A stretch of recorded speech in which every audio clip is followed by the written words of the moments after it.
नमस्कार दोस्तों, स्वागत है आप सभी का डेली न्यूज़ एनालिसिस में। और आज हम लोग जिस न्यूज़ के ऊपर चर्चा करने वाले हैं वो आज के द हिंदू अखबार के इंटरनेशनल न्यूज़ वाले पेज पर छपा है। और ये न्यूज़ गजा इजराइल युद्ध को लेकर के है। हम लोग सभी जानते हैं कि पिछले लगभग 1.5 साल से इजराइल और गजा का जो सशस्त्र संगठन है हमास, उसके बीच में एक बहुत भीषण युद्ध चल रहा है। इस युद्ध के दौरान लगभग 50,000 से ज़्यादा लोगों की मौत हो चुकी है, लाखों लोग बेघर हो चुके हैं और जान माल का बहुत बड़े स्तर पर नुकसान हुआ है। तो युद्ध को समाप्त करने के लिए पिछले कई महीनों से बातचीत चल रही थी, वार्ताएं चल रही थी। और अभी पिछले महीने जनवरी में ही एक 3 चरणों में लागू होने वाला शांति समझौते पर हस्ताक्षर किया गया, ठीक है। और इस शांति समझौता का जो पहला चरण था वो 42 दिनों के लिए था, यानी कि 6 सप्ताह के लिए था। और ये जो चरण है, पहला चरण, वो पिछले सैटरडे को ही समाप्त हो गया, ठीक है। आप लोग देखे होंगे कि इस बीच में लगभग 1.5 महीने के बीच में इजराइल और हमास के बीच में कोई बहुत बड़े स्तर पर गोलीबारी नहीं हुई है और लाखों फ़िलिस्तीनी जो है वो अपने घर पर लौटते हुए दिख रहे थे, ठीक है। और ऐसा लगने लग गया था कि अब जो गजा इजराइल का युद्ध है वो लगभग समाप्त हो चुका है। लेकिन यहाँ पर ध्यान देने वाली बात है कि ये जो शांति समझौता अमल में लाया जा रहा है वो 3 चरणों में लागू होना है, ठीक है। तो इसका पहला चरण ही अभी फिनिश हुआ है। इसका जो दूसरा और तीसरा चरण है उसको लेकर के भी अभी और बातचीत होनी है, ठीक है। लेकिन ये बातचीत अभी आगे नहीं बढ़ पा रही है, इसमें कई सारे हर्डल्स आ रहे हैं। एक्चुअली ये जो शांति समझौता हुआ है वो कई देशों के मध्यस्थता के कारण हुआ है, जैसे कि अमेरिका, मिस्र और कतर जैसे देशों ने इसमें मध्यस्थता की है। तो ये मध्यस्थ देश और हमास और इजराइल के प्रतिनिधि जब तक एक साथ आकर के फिर से बातचीत नहीं करेंगे तो तब तक इस युद्ध का जो दूसरा और तीसरा चरण है उसको लागू नहीं किया जा सकता है, ठीक है। तो पहला चरण अब समाप्त हो चुका है, लेकिन दूसरा और तीसरा चरण अब कब लागू होगा, कितने दिनों में लागू होगा, ये अभी तय नहीं दिख रहा है, ठीक है। तो इस बीच में क्या हुआ है कि इजराइल ने गजा के नागरिकों को जो मदद पहुँचाई जा रही थी, औषधियाँ, खाद्य सामग्री, वस्त्र वगैरह जो गाजा के नागरिकों को विभिन्न संस्थाओं के माध्यम से दी जा रही थी, उस पर अभी पाबंदी लगा दी, उस पर अभी रोक लगा दी है, ठीक है। तो अभी भी क्या है कि इजराइल का गजा के अधिकतर हिस्सों पर नियंत्रण है। तो वो जो परिवहन साधन जिसके तहत गजा के नागरिकों को ये सब मदद पहुंचाए जा रहे थे उस पर अभी भी इजराइल का कंट्रोल है। तो ये जो मदद है उसको इजराइल ने कट ऑफ कर दिया है, उस पर पाबंदियां लगा दी है। तो जिसके कारण गजा के नागरिकों को ये सब राहत सामग्रियां मिल नहीं पा रही, उसको लेकर के अभी बवाल मचा हुआ है। तो ये न्यूज़ उसी को लेकर के है। हम लोग पढ़ते हैं इस न्यूज़ को। इसका हेडिंग है, Israel cuts off Gaza aid to pressure Hamas to accept new ceasefire deal, ठीक है। यानी कि इजराइल जो है वो हमास को एक नया युद्ध विराम थोपना चाहता है, ठीक है। और इसको लेकर के हमास को प्रेशर कर रहा है और इसी के तहत उसने क्या किया है कि गजा को दिए जाने वाले मदद पर उसने रोक लगा दी है, ठीक है।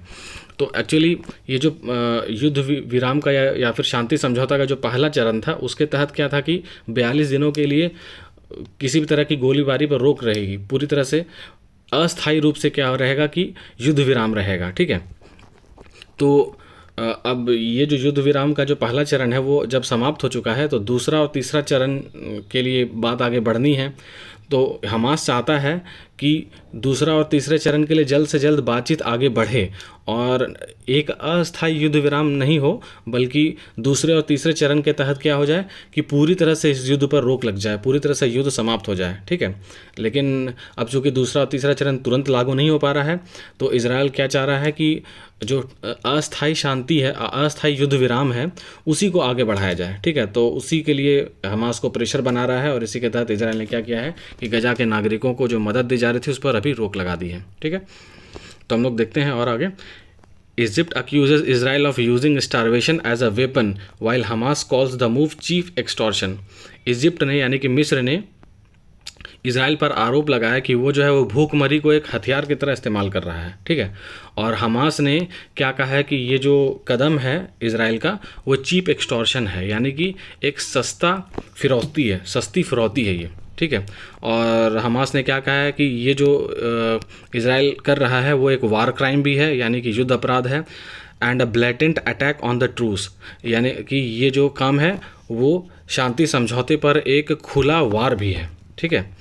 Israeli PM Benjamin Netanyahu says that under the existing agreements Israel could resume fighting। लेकिन इजराइल के PM बेंजामिन नेतन्याहू का कहना है कि अभी जो समझौते लागू किए गए हैं दोनों देशों के बीच में उसके तहत इजराइल कभी भी फिर से फायरिंग स्टार्ट कर सकता है, ठीक है। तो इसी के तहत वो क्या करना चाहता है कि हमास पर प्रेशर बना करके जो अस्थायी युद्ध विराम है उसी को फिलहाल लागू करना चाहता है, जब तक कि दूसरे और तीसरे चरण का जो युद्ध समझौता है उसको अमल में नहीं लाया जा रहा हो तब तक इजराइल चाहता है कि ये जो अस्थायी युद्ध विराम है उसी को आगे बढ़ाया जाए, है ना।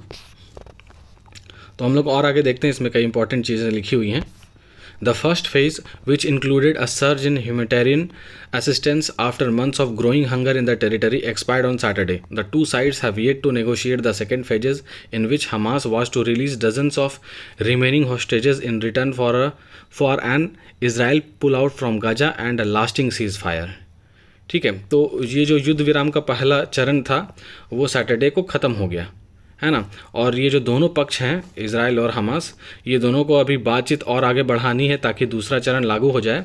और इस दूसरे चरण के तहत क्या होना है, तो दर्जनों की संख्या में जो युद्धबंदी हैं या फिर वैसे नागरिक जिनको हमास ने बंद करके रखा है अपने कब्जे में, और वैसे फ़िलिस्तीनी जिनको इजराइल ने भी अपने कब्जे में रखा है उनको रिहा किया जाना है।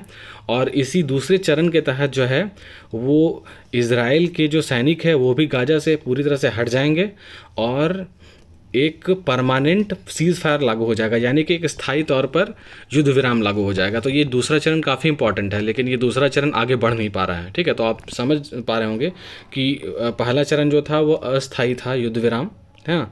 लेकिन ये जो दूसरा चरण है इसके तहत इजराइल के सैनिक गाजा से वापस जाने हैं और एक परमानेंट युद्ध विराम लागू होना है। लेकिन ये दूसरे चरण को लागू करने के लिए भी अभी और बातचीत होनी है, जो कि अभी हो नहीं पा रहा है, ठीक है।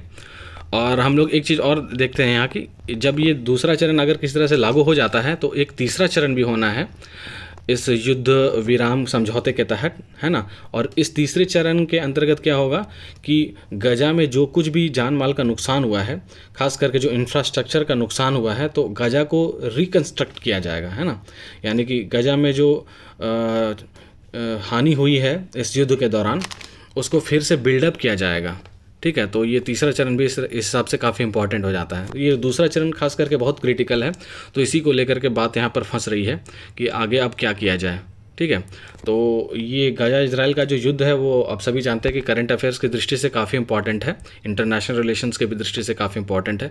तो आप लोग इस न्यूज़ को ध्यान में रखिए और इसको आप अपने मेंस के आंसर राइटिंग में यूज़ कर सकते हैं, ठीक है। तब तक के लिए धन्यवाद। हम लोग मिलते हैं अब दूसरे डेली न्यूज़ एनालिसिस में।